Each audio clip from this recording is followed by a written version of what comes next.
Hello अस्सलाम वालेकुम। Welcome to MCPS online classes class 5 subject Hindi. पाठ 1 हम भारत के भरत। प्यारे बच्चों, हमने लास्ट वीडियो में पेज नंबर 5 उसके प्रश्न उत्तर कर लिए थे। आशा करती हूँ आप सभी ने उसको अपनी अपनी नोटबुक में कर लिया होगा। बच्चों, आज हम पेज नंबर 6 करेंगे, जिसमें सबसे ऊपर की तरफ बच्चों एक प्रश्न दिया हुआ है, नीचे लिखे हुए शब्दों को एक वचन में लिखें। तो बच्चों, हम हिंदी की व्याकरण में एक वचन और बहुवचन करते हैं, है ना। एक वचन हमें लिखना है यहाँ पे और बहुवचन यहाँ पर खूब सारे दिए हुए हैं।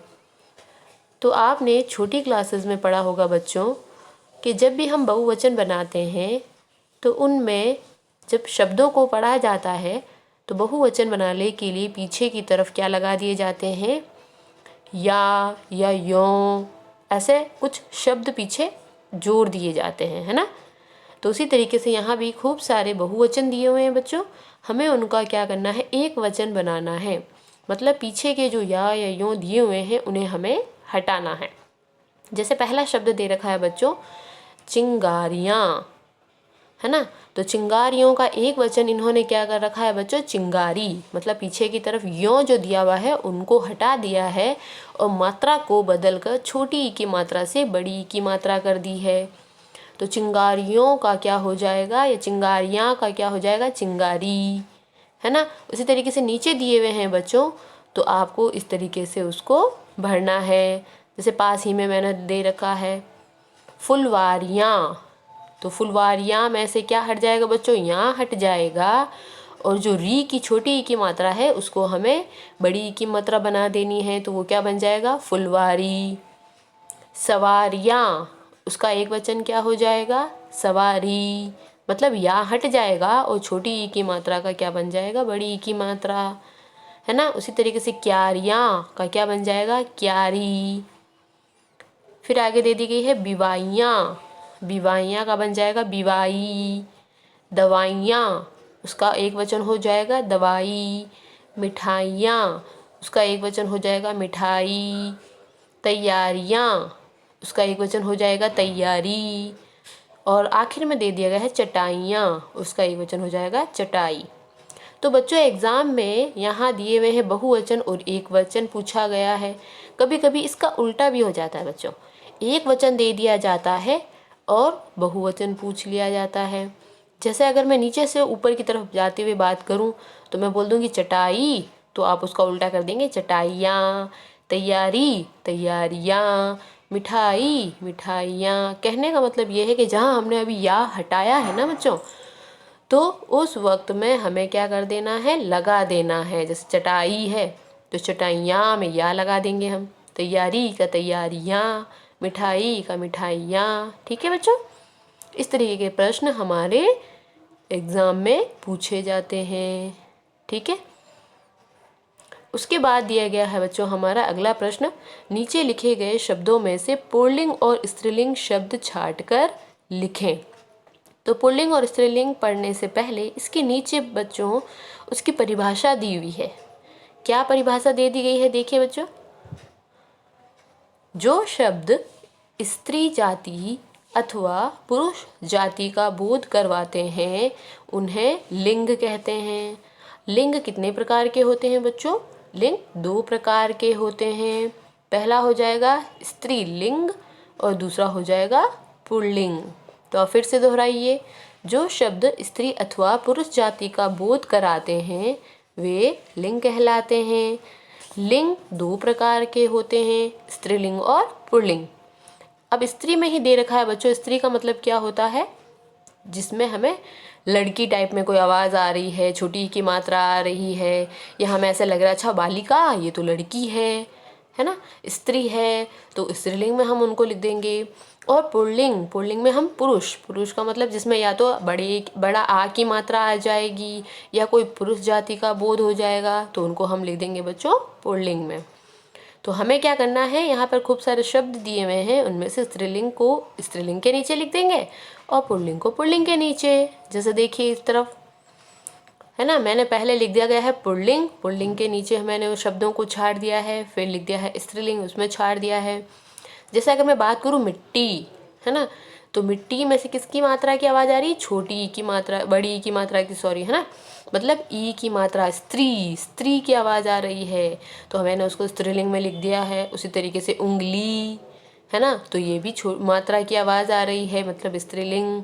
हीरा, तो मैंने अभी बोला था जहाँ आ की मात्रा का साउंड आता है वो पुल्लिंग में जाता है, तो पुल्लिंग में मैंने लिख दिया है हीरा।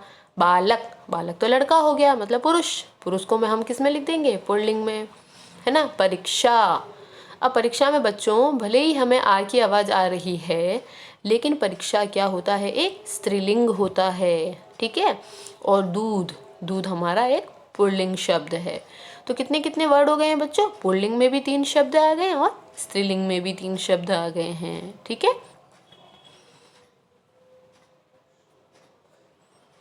उसके बाद में यह भी करें वाले शब्द प्रश्न भी आ रहे हैं बच्चों।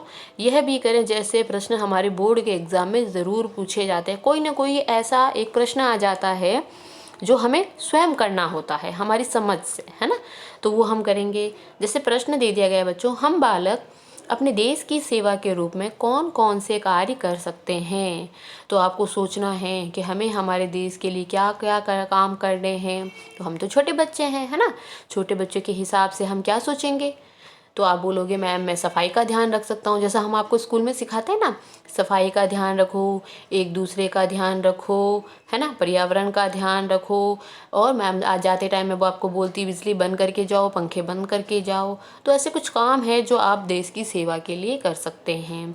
तो हमने यहाँ पर उत्तर क्या लिख दिया है, देश की सेवा के रूप में हम पर्यावरण को शुद्ध रख सकते हैं, उसकी स्वच्छता का ध्यान रख सकते हैं, सफाई का ध्यान रख सकते हैं, पानी बिजली बचाने का काम कर सकते हैं, वृक्ष लगाओ मतलब पेड़ लगाएंगे जिससे हमें ताज़ी हवा मिलेगी, वो काम कर सकते हैं। और वृक्ष काटने से बचाना, मतलब पेड़ों को अगर कोई काट रहा है तो उनको बचाने का काम कर सकते हैं। ऐसे बहुत सारे जो भी आपके दिमाग में आ जाते हैं ना बच्चों, वो सारे काम हम यहाँ पे लिख देंगे, ठीक है। उसके बाद हमारा अगला प्रश्न है, आपके आसपास देश की सेवा करने वाले या हम बोलते देशभक्तों के बारे में जानें और कक्षा में हम उसकी चर्चा करें। इस तरीके के प्रश्न भी आपको एग्ज़ाम में पूछे जा सकते हैं। तो आपको जो भी दिमाग में आ जाए, कभी आपने सुना हो या आपने टीवी में ऐसी मूवी आते हुए देखी हो, तो आप उनके नाम भी यहाँ पे लिख सकते हैं, देशभक्तों के नाम, है ना। तो जैसे मैंने यहाँ पे कुछ देशभक्तों के नाम लिखे हैं। हमारे यहाँ अनेक देशभक्त हुए हैं, जैसे महाराणा प्रताप, भामाशाह, हरिभाऊ उपाध्याय, जय नारायण व्यास, हीरालाल शास्त्री आदि। तो मैंने अपने समझ के अनुसार यहाँ पे कुछ देशभक्तों के नाम लिखे हैं बच्चों। आपको जो भी समझ में आ जाए, जैसे आप बोल सकते हो भगत सिंह, वो भी एक देशभक्त थे, है ना। इसके अलावा जो भी आपके दिमाग में आ जाए या आपने कहीं उनको देखा हो या आप कहीं घूमने गए हैं, उनके स्मारक बने हुए हैं, तो आप वो भी यहाँ पे लिख सकते हैं, ठीक है बच्चों। फिर है हमारा अगला प्रश्न, भारतीय व अंग्रेजी महीनों के नाम लिखने हैं। तो आप सभी को अंग्रेजी महीनों के नाम तो आते ही होंगे, है ना बच्चों। क्या क्या है नाम बताइए आप सभी। तो आप फट से बोल देंगे, हम फर्स्ट क्लास में पढ़ के आए हैं, जनवरी, फरवरी, मार्च, अप्रैल, मई, जून, जुलाई, अगस्त, सितंबर, अक्टूबर, नवंबर, दिसंबर, है ना, ये अंग्रेजी महीनों के नाम हैं। अब आपसे पूछ लिया जाता है भारतीय महीनों के नाम। तो देखो बच्चों, मैंने यहाँ भारतीय महीनों के नाम लिख रखे हैं। आपको अच्छे से उसको 1 से 12 की सीरीज़ बनानी है और उनको लिखना है और याद करना है, ठीक है। जैसे चैत्र, वैशाख, ज्येष्ठ, आषाढ़, सावन, भाद्रपद, आश्विन, कार्तिक, मार्गशीर्ष, पौष, माघ, फाल्गुन, ठीक है। ये टोटल हमारे कितने हो गए हैं महीने, 12 महीनों के, जिनको हिंदी में इस तरीके से बोला जाता है और अंग्रेजी में जनवरी फरवरी बोला जाता है। तो ये भी एक ऐसा प्रश्न है बच्चों जो कभी कभी एग्ज़ाम में पूछ लिया जाता है। फिर है इन महीनों में आने वाले व्रत व त्योहारों के बारे में जानें। तो इन कौन से महीने बच्चों, 12 महीनों के नाम जो अभी हमने पढ़े, चैत्र वैशाख, है ना, उनमें कौन कौन से व्रत आते हैं। तो देखिए यहाँ पे मैंने लाइन से बता दिया गया है, जो हमें आता था कि जनवरी में कौन कौन से आ जाते हैं, उसी तरीके से फरवरी में। तो आपको इसमें से देखकर अच्छे से लिख लेना है, और उनमें से 2-3 जो भी आपको अच्छे से याद हो जाए वो याद भी कर लेने हैं। जैसे जनवरी में मकर संक्रांति, लोहड़ी, पोंगल, और 26 जनवरी को क्या बोलते हैं, गणतंत्र दिवस, है ना। फरवरी में आता है बसंत पंचमी और रविदास जयंती। मार्च में आता है महाशिवरात्रि, होली का त्यौहार और दयानंद सरस्वती की जयंती आती है। अप्रैल में आता है हिंदू नववर्ष का प्रारंभ। हिंदू नववर्ष कौन सा होता है बेटा, अभी हमने पढ़ा भारतीय महीनों के नाम, मतलब चैत्र का महीना शुरू हो जाता है ना। फिर आते हैं नवरात्र, रामनवमी, गणगौर का त्यौहार, महावीर जयंती, गुड़ी पड़वा और ईस्टर। उसके बाद मई के महीने में अक्षय तृतीया, बुद्ध पूर्णिमा और नरसिंह जयंती। जून के महीने में गंगा दशहरा। जुलाई के महीने में ईद उल फितर, है ना, जो उसको हम रोज़ा ईद कहते हैं, गुरु पूर्णिमा और तीज का त्यौहार। अगस्त के महीने में रक्षाबंधन, और हमारा 15 अगस्त को क्या बोलते हैं, स्वतंत्रता दिवस। जल झूलनी, एकादशी और नाग पंचमी। उसी तरीके से सितंबर में श्री कृष्ण जन्माष्टमी, दशहरा, विश्वकर्मा जयंती। और नवंबर और दिसंबर में आपको यहाँ पे दिखाई दे रहा होगा अक्षय नवमी, और लास्ट हमारा दिसंबर में आता है क्रिसमस। ठीक है बच्चों, अब यहाँ पे आपको एक और लास्ट प्रश्न दिया हुआ है। कविता को मौखिक रूप से आपको याद करना है, अपनी कक्षा में और प्रार्थना सभा में हाव भाव के साथ में इसको सुनाना है। तो ये आपका ओरल का काम हो चुका है बच्चों। मौखिक परीक्षा में आपको ये कविता पूछी जाएगी, आपको अच्छे से इस कविता को याद कर लेना है। और आज हमने जितने भी प्रश्न किए हैं उन प्रश्नों को अपनी नोटबुक में लिखना है। अच्छी हैंडराइटिंग में आपको ये सभी काम करना है, साफ साफ अक्षरों में और मात्राओं का ध्यान रखकर आप ये काम करेंगे। अच्छा बच्चों, अल्लाह हाफिज़।